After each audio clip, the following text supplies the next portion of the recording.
இதுக்கு அரசு என்னெல்லாம் செஞ்சிருக்குன்னு பதில் சொல்லியாச்சு. குறிப்பா அந்த மாவட்டத்தினுடைய அமைச்சராக இருக்க, மாவட்டத்தினுடைய சட்டமன்ற உறுப்பினர் இருக்கிற கரூர் பகுதியில் இருக்கக்கூடிய அண்ணன் செந்தில் பாலாஜி அவர்கள் அவங்களே வந்து டிவியில டேட்டாவோட ரெப்ரசென்ட் பண்ணி காமிச்சாச்சு.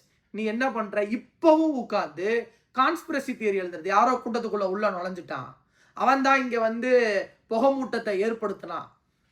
இந்த கான்ஸ்பிரசி தியரி எழுதுறவனால சமூகத்தில் பதட்டம் உருவாகுமா உருவாகாதா? அப்போ கான்ஸ்பிரசி தியரி எழுதுறவன காவல்துறையும் அரசும் கண்டிக்கணுமா வேண்டாமா? கண்டிச்சாதானே அது சரியான காவல்துறையா இருக்க முடியும்.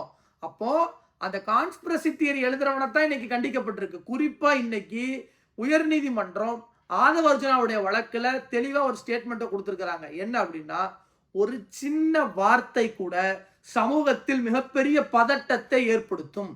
அதனால அரசியல் சார்ந்து கருத்துக்கள் சொல்லக்கூடியவர்கள் ஒவ்வொரு வார்த்தைக்கும் பொறுப்பேற்று கவனமாக செயல்படணும்.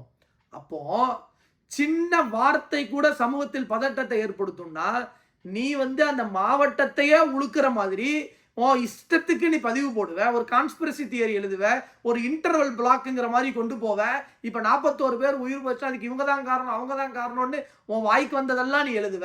இதுக்கு ஆதாரத்தை கொடு. நீ எல்லாம் வீடியோ வச்சுட்டு தானே சுத்தின, கேமரா வச்சுட்டு தானே சுத்தின, எங்க உன் ஆதாரத்தை கொண்டு வந்து காட்டுனா கொடுக்க மாட்டேன்னா, கான்ஸ்பிரசி தியரி எழுதி சமூக அமைதிக்கு குந்தக விளைவிக்கக்கூடிய இவர்கள் மேல வழக்கு போடணுமா, இல்ல இவங்களை தூக்கி வச்சு கொஞ்சணுமா? வழக்கு தான் போட முடியும், கைது தான் செய்ய முடியும்.